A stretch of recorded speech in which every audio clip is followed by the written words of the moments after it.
Hello, Professor.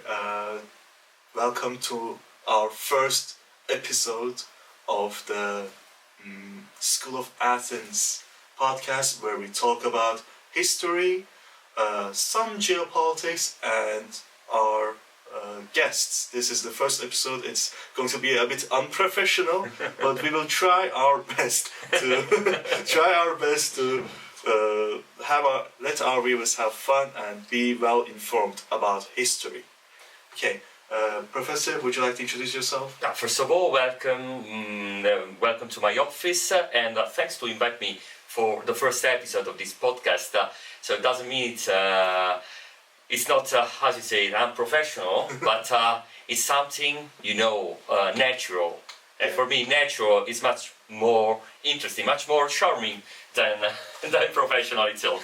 So welcome to my office. First of all, also welcome to all our guests that as they are here now, but they also can visit me in this office whenever they want.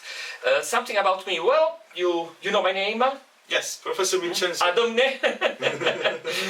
name is Vincenzo Campitelli. I'm the Italian professor of this university, head department of Italian major, also teach Latin and the specific course for foreign students called Segescimin. I think in English the correct translation is a global citizens. I think so. Yeah, I think so. Yeah.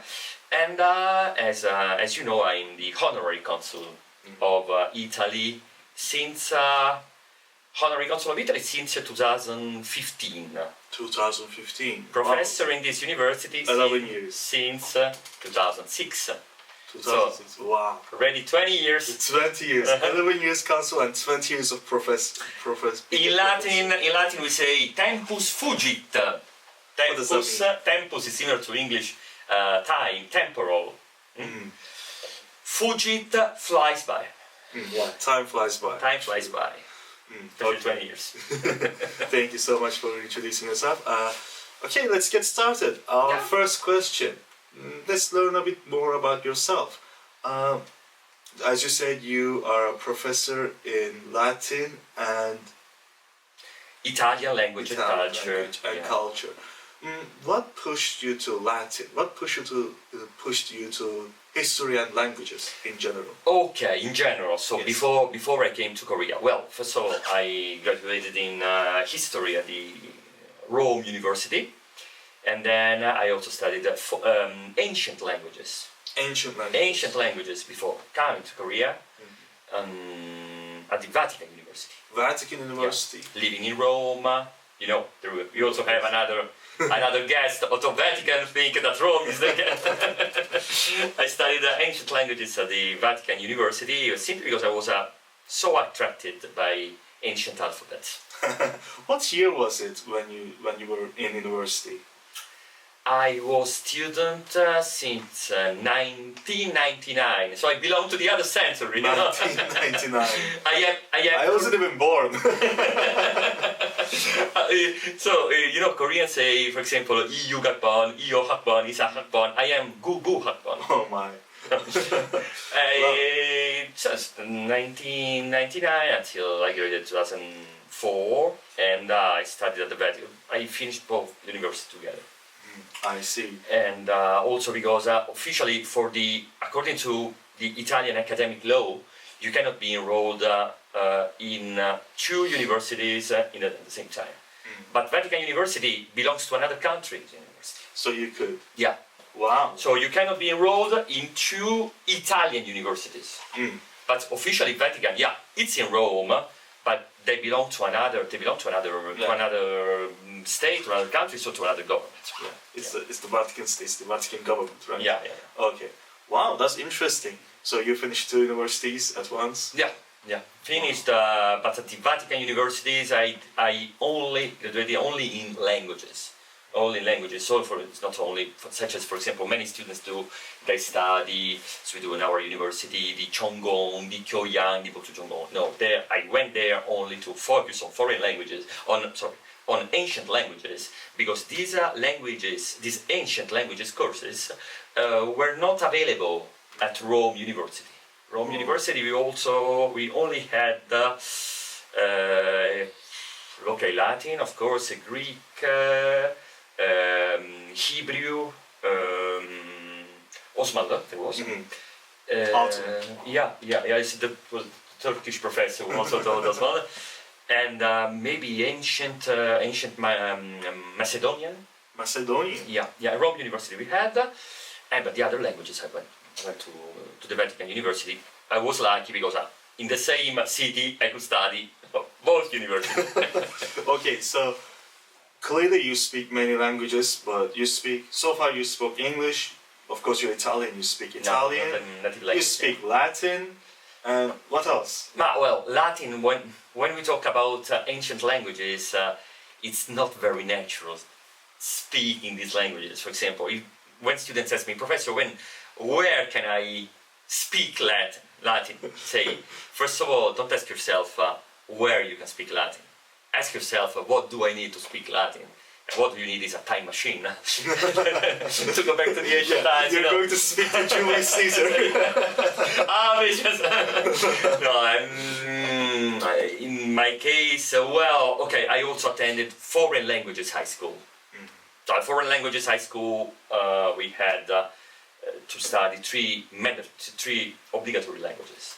In my case, it was English, French, and Spanish. Then I studied Portuguese because I have interest for football. When I used to work in Rome, I also had to learn a little of Chinese because I had some Chinese students. I tried to learn your language. Fakat Kürtçenim küçüktür. I think it's amazing. I think that's so good. Because attending Osmanlıca courses, of course, you are also attracted by the modern language. And Korean, but I learned Korean when I came to Korea. Not before, not in your... No, college life. not before, or simply because, before coming to Korea, you try to discover, to get familiar with some basic language. Saying I was studying regularly Korean, no, absolutely, because I always say I never studied Korean. I learned Korean, which is different. You are studying Korean. You are. I'm pretty sure you are better speaker than me. I disagree. I think that the best way you can learn a language is by practicing it, not behind the book. Of course, that will help you with grammar and words, but when you get into the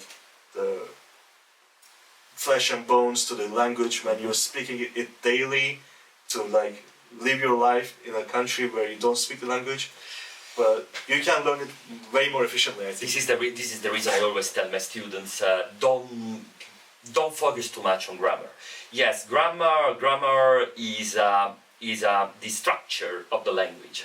But if you perfectly know the structure, but if you cannot use the structures for your purposes, your knowledge is empty. The other side, for example, if your grammar skills are not perfect, but you have very good communicative abilities, you are able to make other people understand you. This is the main goal of the language. Then, of course, in our Italian, Latin classes, I help students to master also grammar. But if I say, Professor, which one should I focus more? Communication. Yeah, speak it at all, every chance you get, and you can learn it. Yeah, and then also because you will have time to master the grammar. Students are younger than the professors, so they can. Oh my God, Professor! I think. So, how old are you right now? For me, you look really young, and you're way more energetic than my peers. So try to guess my age. Yeah, I know. It's a very uncomfortable question, but let's try. I think a solid 38. He's a very good student, very good guy. You believe him. 8 years ago. 8 years ago. Oh my God. I am about 46. 46? 46, yeah. Wow. After 4 years I will be 50. So. Professor. Almost half a century. Almost half a century. Like, so if we talk about history, we have to talk about centuries. We'll get into that shortly. Wow. Okay, so last question about yourself. What are your interests? What do you like to do in your free time, and what do you consume? Okay, I read a lot. I read a lot when I have time. Everything. I like to train my mind. I can read books about geopolitics. I can read books about cuisine. I can read books about art. I can read books about novels. Reading what humans think, how humans express. And then, of course, I don't pretend to master all the knowledge that I read. It's almost impossible. Of course. It's almost impossible. Also because I also have a job. I also have many duties. I cannot read regularly as I want. But something that I like. And then probably students who sometimes give a look to my Instagram. I'm also a big collector of action figures. So the figures that you see here belong He-Man, yeah. They belong to my collection. I can proudly say I have the biggest He-Man collection in Asia. I'm proud of that. In Asia. No, in the world I'm very humble, you know. It's something that belongs to my childhood, and now, especially in this period, there is a new discover of old games. I don't like when people say kidult. Simply collector. Yeah. Simply collector. You can collect bottles of wine. You can collect, for example, football uniforms that I also have. You can collect, for example, postcards. Anything. You can also collect action figures, and some action figures also have. High prices that before buying I have to think at least 100 times. For example, I completely relate with you. For example, I also like collecting action figures like this, and every time I see, let's say, animation figures, okay. I'm like, wow, I need to get a job. But also because when you have to, for example, you buy something, I don't know, in another country, then you have to pay the shipping. Sometimes you have to pay the customs. So it's not the product itself, but also the other prices that you have to add, you have to consider. Logistics, etc. Yeah, because if I buy something, I want to receive in my hands. Yes, like immediately. Give it to me now. As soon as possible. And it's just a way to recharge my mental energies, especially after a long working day. I go home, play with the figures, take photos, share on the social network with other collection enthusiasts. So. Professors also, but not all. I also know some lawyers, some doctors that say after a long working day, I have to be at home in my hobby room, sharing time with myself in order to be ready, energetic, also the day after. Yeah. So that's that's how you use your free time and like de-stress, relax. Yeah. And now you know all students now know my secret. It's important for students. Don't smoke. True. Please don't smoke. Don't smoke. I was smoking. I quit. It's not. You can quit. Just stop. No, don't smoke. And don't drink too much. And do exercise. Thank you so much, Professor. Okay, so let's get into the itty-bitty gritty part of the podcast. History. Yeah. And geopolitics. What's your favorite period of history? Middle Ages. Middle Ages. Middle Ages, and I am a big fan of the the first Europeans who traveled across Asia. In a period where Marco Polo, but not only him. Well, my favorite one is an Italian monk called Giovanni da Pian del Carpine. I think that's my first time hearing.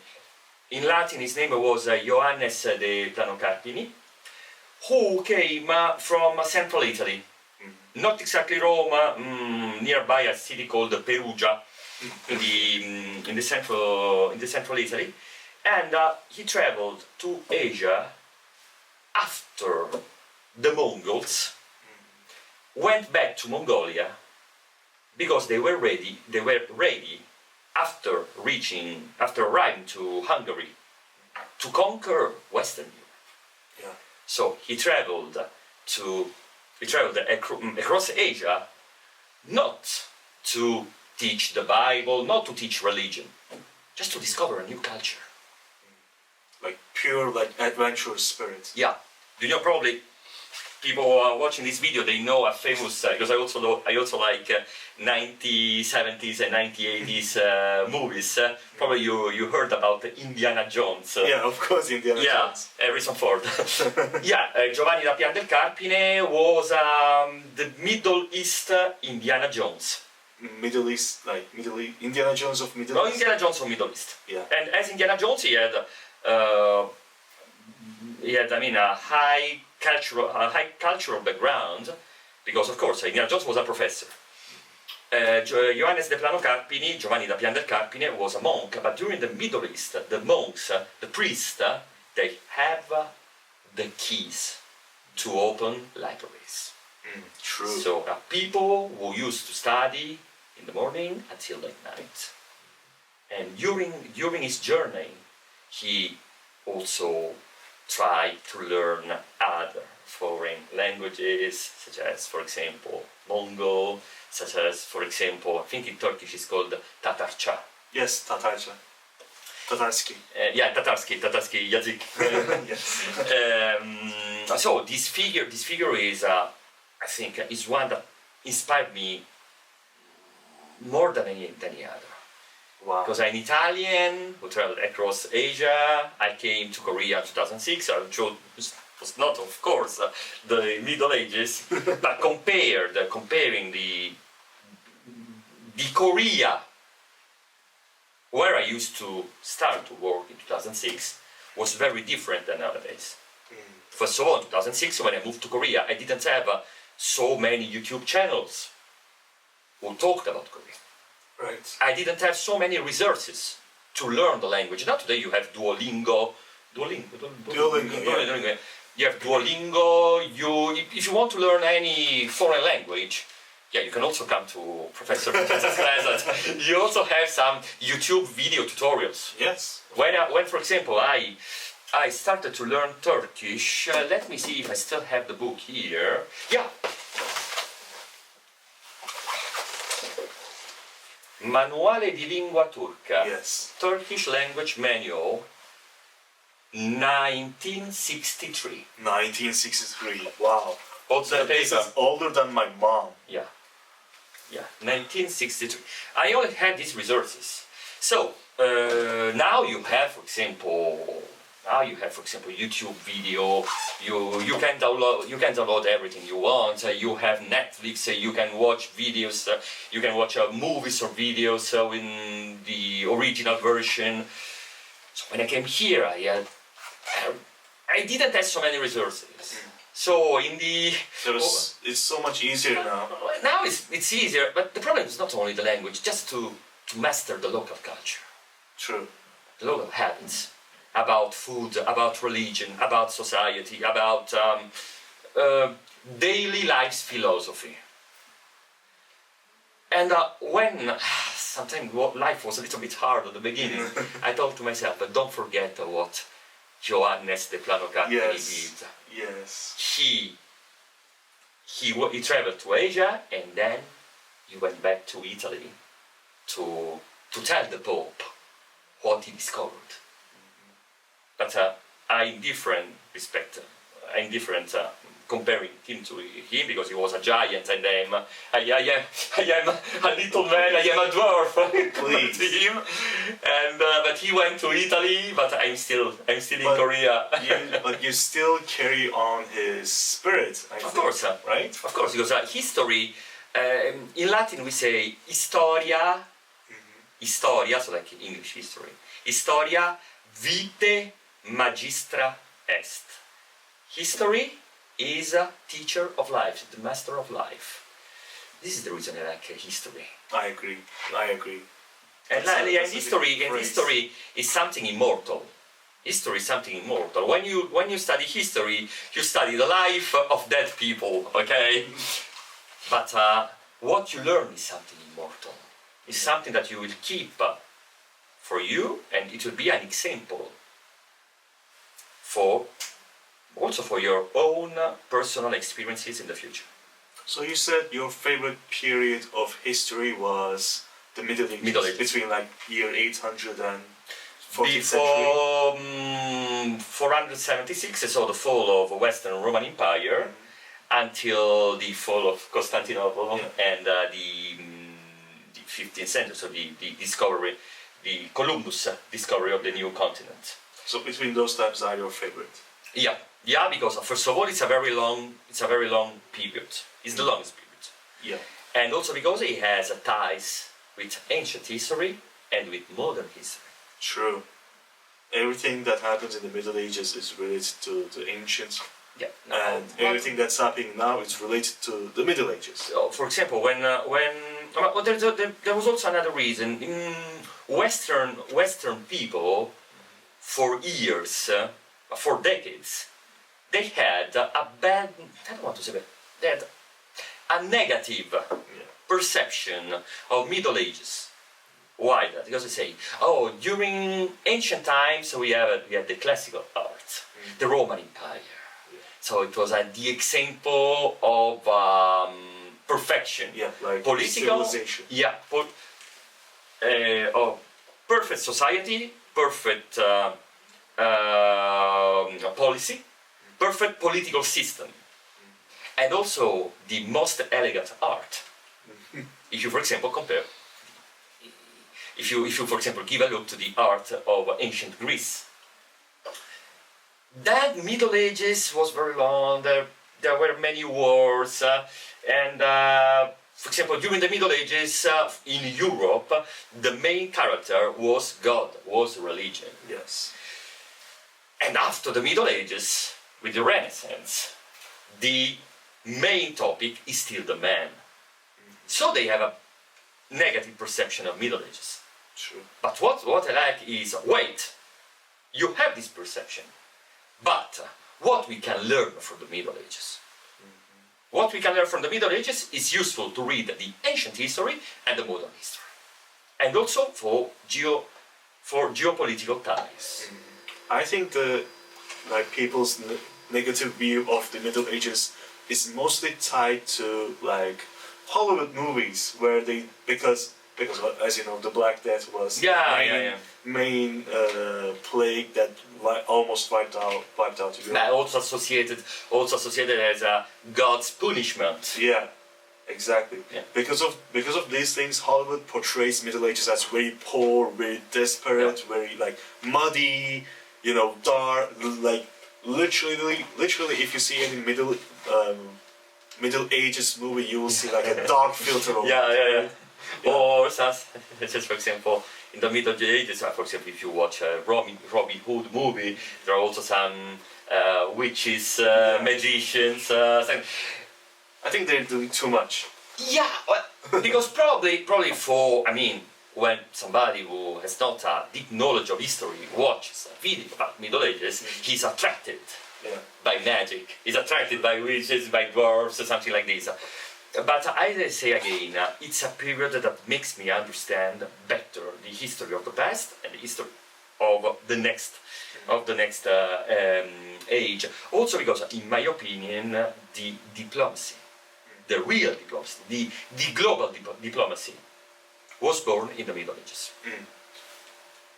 On that topic, I would like to ask you, what part of history do you think shaped our world the most? About history, geopolitics, diplomacy, borders of the modern countries. Which part of human history shaped it the most, do you think? So, which part of the history is useful to read?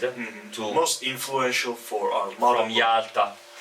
If you want to read, for example, modern history and modern geopolitics, Yalta. Yalta. from Yalta. If you give a look to the Yalta days, you can understand today's borders. I think for students who are so interested about diplomacy, about modern geopolitical ties, the most important part of history to learn is from the end of the Second World War. But if you can also the beginning of the Second World War. Second World War. So 1939 until 1989. If you don't have too much time to study, because you also have to attend Chonggong, Kyoyan classes, but you want to have a general views. But of course, next step is to also to give a look at what had happened before and what had happened before 1939, what had happened after 1989. But if you just want to have a first approach to understand the most important part of the plot. Like to be well informed about modern politics. Yeah, 1939 until 1989. Well, then I think I agree with that heavily. Yes. Study, for example, what did happen after the war. You know, I am Italian, so I'm a product of Italian education system. Yes. So when I was student, now I talk as a student. I don't talk as a professor. We always concentrated on European history. When did we give a look to other countries, to other continents? To the Middle East during Crusades. During Crusades, it was a war of religion. So false. It was a war for commercial reasons, for political reasons. Religion was a way to justify to the crowd the investment for the war. Religion, in my opinion, religion is something that makes people unite. True. I say, I'm Christian, but when, for example, I watch a mosque, I'm very attracted by, for example, by Muslim architecture. I mean, I'm not Muslim at all. Or when, for example, I try to read, to understand, especially the history of Middle East, you realize, you have to have a basic knowledge of Islam history, of Judaism, but also you need a very huge background. For example, what the Persians did. And to learn that, you also have to give a look to what Adrian did in these regions. This is the best aspect of history, because you're talking about history, but then you also give a look to the religion. Then, if you after having given a look to the religion, you can also you can also have a better idea about art. True, because especially in the Middle Ages, when people were doing art, they were doing it in the name of religion, right? Their patrons were doing it for the religion. If you travel to Europe and if you tell me I want to touch the Middle East in Europe, so where can I feel the Middle East atmosphere most? I say, try to visit a monastery. Try to visit a monastery. When you enter inside the monastery library, you really say, gosh, I'm here by a time machine. Even the smell. Right. And it's a smell that I like. It's a smell of book, of culture. I have been to a few churches when I was in Turkey, like historical churches, and I think I get what you mean. Yeah. you enter there and you see books so big that when you open, even the paper. Yeah, it's like dust. It's like heavy. Yeah. It's you feel the weight of the book. Yeah, I say, I'm touching history. Yeah, the past of a human history. Because we talk about history. I have to call it human history, because history can be history of a language, history of artistic movement. We are talking about the history of human beings. Beautifully said. Okay. One last question. I was like preparing these questions in my mind prior to coming here. It's a bit off topic, but it's still history, and I wanted to ask you about Please. it. You're well versed in history. You're well versed in Latin. You know a lot about Roman Empire, right? Yes. I would like to ask you, which country do you think is the true heir of Roman Empire? Is the true Heir, like H-E-I-R. Heir. H-E-I-R. Heir. The true heir Yeah. of Roman Empire? Yes. Because a lot of, let's say, historical discussions, let's say, on the internet, revolve around like, oh, Italy is the true heir of the Roman Empire, or Greece is the true heir of the Roman Empire, and then I see Russians, Spanish, Turkish, even Turks, Romanians, etc., or Austrians, Germans. All of these various It's countries not an easy question. It's not an easy question because any choice would be controversial. would be extremely controversial. Yeah. Because if I say, for example, if I attend an exam of history in Rome, and I say we can compare, for example, Roman Empire to the British Empire. Okay, so let's stay in Europe. Yeah. Professor would say, go out from my office. The exam is not pass. No pass. Why? Why? The reason is Roman belongs to the antiquity, to the ancient times. British Empire is a modern empire. Historically, it's a modern empire. For me, we can compare the Roman Empire to other two big empires of history. One is Ottoman, and one is Mongol. Ottomans and Mongols. Yeah. Interesting. But for me, Roman Empire was much closer to the Ottoman Empire, and I tell you the reason. Why Mongols? I was talking about that in yesterday's Latin class, and I talked about the same topic tomorrow because today I have the Ibumban, the second topic. Because both empires conquer lands, countries out of their continents. So what do I mean? Roman Empire conquered Northern Africa, conquered the Middle East, okay? So two areas nearby Europe, but geographically don't belong to you. You know, it's not your culture. No, absolutely. Absolutely, because when Romans arrived to the Middle East, Jews had already a strong religious, historical, and cultural background. So it was a conquest, but first there was an invasion. Mongols did more or less the same, with the difference that Mongols belong to Asia and to another period of history. Yeah. It's a medieval. Mongols conquered, as you know, first some areas in Asia, as Romans did in Europe. Romans conquered France, conquers, for example, Dalmatia, which is nowadays Croatia. Yeah. Also, Mongols conquered China, huge part of China. They also arrived to Iran when they discover Islam, and they become Ilkhans of Persia. Ilkhanates, yeah. But Mongols arrived to Russia, present-day Ukraine. Yeah, with Golden Horde. With the Golden Horde. Altan Ordu. Yes, exactly. Exactly. Yeah. I still remember a little. It's perfect. That's a good book. With the Altan Ordu, and then they marched until they arrived to the gate of Vienna in Austria.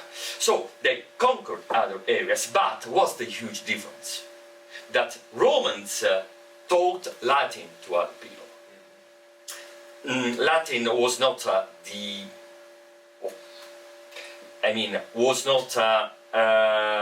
first language, the first spoken language of Middle East. That would be ridiculous, but it was considered as an official language.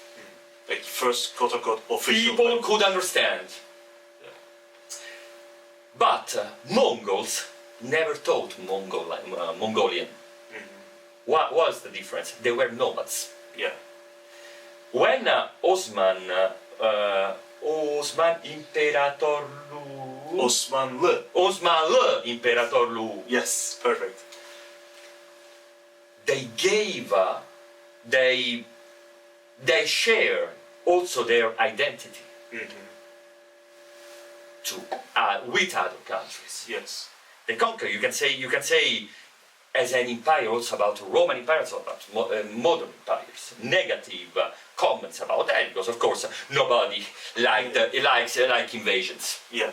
Empires aren't liked. But when we talk about history, we don't have we are not supporters. We're not talking about football. We're not talking about our idols. We are talking about a score. We are talking about our results. Yeah. So there are not good and evil. Yeah. I can compare Roman Empire to Ottoman Empire because we shared our identities. I don't want to express how we shared our identities, but we never destroyed the other cultures. So they never cancelled. Ottoman Empire, the Ottoman Empire conquered the Balkans. Yeah. But if you travel to Balkans today, you can also see, you can also admire the Ottoman influence. Yes. But the other influences never disappeared. In Bosnia, they used specific during the Ottoman period. They converted their script into another alphabet of similar to Osmanlı. It's called Arabica. It's the Bosnian language written in Arabic alphabet. Oh, similar to Ottoman. It's Turkish language written in Arabic alphabet. Persian. Yeah. Arabic Persian style. Yes. But they never cancelled the other alphabets. So a culture, for example, if you want to compare the Roman Empire, especially on the cultural point of view, I think the best example you can have is the Ottoman Empire. It's not because you're from Turkey, you're in front of me, but historically it's the only one. Other empires, such as, for example, British Empire or Mughal. I don't know Mughal history very much because it's not my main area of research. But European empires, no. Also because European empires received already an influence of the Roman Empire. So comparing them with the Roman Empire would be, first of all, not very logical. But also because you can say Rome and Istanbul, Constantinople were not very far. So more or less the area is the same. Also because our history started from the Mediterranean. And as you know, when Mehmed the Conqueror conquered Constantinople, he didn't want to, of course the later sultans kind of stopped thinking like he did, but when he conquered Constantinople, he called himself Kayseri Rum because he wants to be the Caesar of the Roman people. Right. Instead of being the Turkish conqueror, he wanted to continue the Roman civilization. So we will end shortly, but let's talk a bit more about this history. Okay. We were saying the Ottoman Empire was very similar to the Roman Empire, maybe can be an heir. I also want to point out... Also because we have to add that when the Roman Empire splits itself into Western Roman Empire, Eastern Roman Empire, I mean the Ottoman Empire geographically is the continuation of the Eastern Roman Empire. Yeah, same place. So in the same land, another empire, another political and also religious subject entered, but according to some historians, they also used the Roman Empire as a model, especially for Europe. especially for Europe, because Middle East, especially if you compare the history of Ottoman Empire, you compare to them, of course, was a different approach. But about Europe, there are many points in common. True. Yeah. I also wanted to say we're not really naming countries, modern day countries, for as an heir, but we're just talking about historically. Also, if we have Greek viewers, please don't worry, you're the Roman Empire as well. Okay, and on to the next question. I would like to ask, what do you think shaped the modern world most from the Roman Empire? Like, what do you think happened in the Roman Empire that shaped the modern world the most? If you could say, if you have any opinions on this. For this is a I want to ask you the same question. No, I know it's not a very gentleman style to answer by a question, but I want to ask you the same question. Try to answer. For me, that shaped the modern world the most, I would say Emperor Hadrian, because of the things he did in Middle East and the things he did in England as well, as you know, the Hadrian's Wall. Yeah. That Hadrian's Wall basically split that island into two. Yeah. For like centuries, like centuries after the Roman Empire stopped existing. Yeah. So I think Emperor Hadrian would be the most influential to impact the modern world. As a Roman, the myth is always Julius Caesar. Really? For me. Julius Caesar? For me, yeah. Also because I like his De Bello Gallico, the book that he wrote during the French campaign about about Hadrian. Also because of one reason. I studied both. More Julius Caesar because I could understand him better for two reasons. First of all, because when we were kids, we always heard about Julius Caesar. We discover Adrianus after him at school. So the first figure in our Italian pupils had in their imagination was Julius Caesar. Julius Caesar. Even in his, like, people who like history, people who are not from Italy or related to Roman Empire, when they see or think about Roman Empire, first person is Julius Caesar. It's the same if you talk, for example, about the Mongol Empire, Genghis Khan. Then you discover Kubilai, then you discover Ögödei, then you discover Hulagu. Exactly. But the key figure is so. I also had the myth of Julius Caesar, and also because when I started to learn Latin, our professor made us translate Julius Caesar, the Bello Gallico's passage, parts of his book, because we can say, how can you translate Julius Caesar when you are a student? Probably it's too difficult. No, it was the easiest Latin to translate. Really? Absolutely. Because Adrian is a politician. Julius Caesar was a general, first was a soldier. So when he used to write, his Latin, his style was, daily life Latin. So for a student, it was easier to understand. Because the general, the soldier, doesn't use too many metaphorical expressions. And also because by his conquest of France,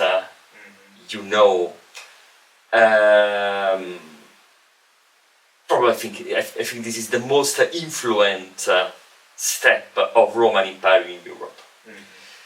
About Adrian's is a key figure if you want to learn, especially if you like geopolitics, to understand the position, the influence of Roman Empire in the Middle East. Because the position of Adrian was controversial. Yes. Was very controversial. To say the least. Was very controversial. For some of them, he gave stability. The first part. in the region. But then he also had to face many revolutions there. Yes. According to some historians, he finished, his time without having established something that could continue also in the future. True. But his goal was to keep the Roman influence there. Yeah. Probably he didn't work too much for the future of that region. So, reading Hadrian is controversial. Julius Caesar can be controversial if we read what the people thought of him. For some of them, for some people at that time, was a good politician. For some people at that time was a kind of modern dictator. But the idea of dictator that we had in the Roman Empire is totally different than the idea of dictator that we had nowadays. Yeah, true. Also, because we are talking about ancient history. To make a real definition what a dictator is, a Roman dictator is, and what a modern dictator is, there is another important passage we have to study. So I told students, don't focus too much on a specific part. When I say that when you study, for example, from 1939 to 1989, try also to focus what did happen before and after. Yeah. Talk about, for example, if I want to make a comparison between Hadrian and Julius Caesar, the main figures that we mentioned. Say, but yeah, Julius Caesar probably was a dictator. I say, not probably was a dictator. He was a dictator. But... not in the sense that we know. But, what do you mean for a dictator in the Roman Empire? Yes. In the Roman age. To understand that, you have to make an upgrade. The upgrade is to read the Declaration of Human Beings and Citizens, a French Revolution. It's the individual. What's the individual freedom in a social system? Yes. So, if we mention about dictator, I love Julius Caesar. Yeah, for me he was a dictator. But at that time in Rome, you could rule only if you were a dictator. And also Hadrian was a dictator. Officially, it's not the correct definition. But the truth, in the Middle East, he acted as a dictator. Probably in the closer to the modern to the modern meaning. It's closer to the modern meaning. because the first part he made I don't want to say reforms, but he gave a stability of that area. But then he fought against all the subjects of that area, also against the Jews, the Persians. So for this reason it's controversial, but it's also an important key, Emperor Hadrian, if you want to focus not too much about the role that a single Roman emperor had in the Roman politics. But if you want to learn, if you want to observe his role, his contribution to the geopolitical panorama, to the geopolitical system of that time.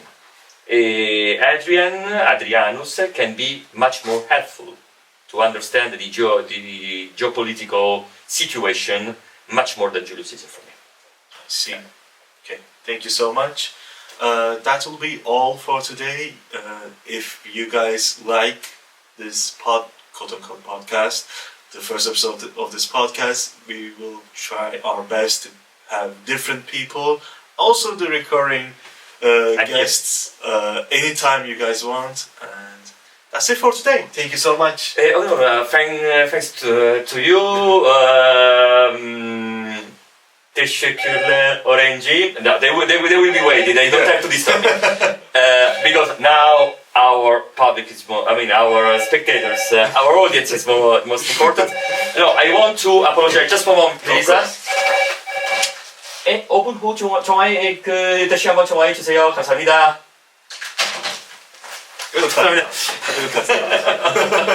we cut. Okay. No, I want to apologize. Please. I want to apologize because when I talk about history, when I talk about something I like, I start to talk and I never finish.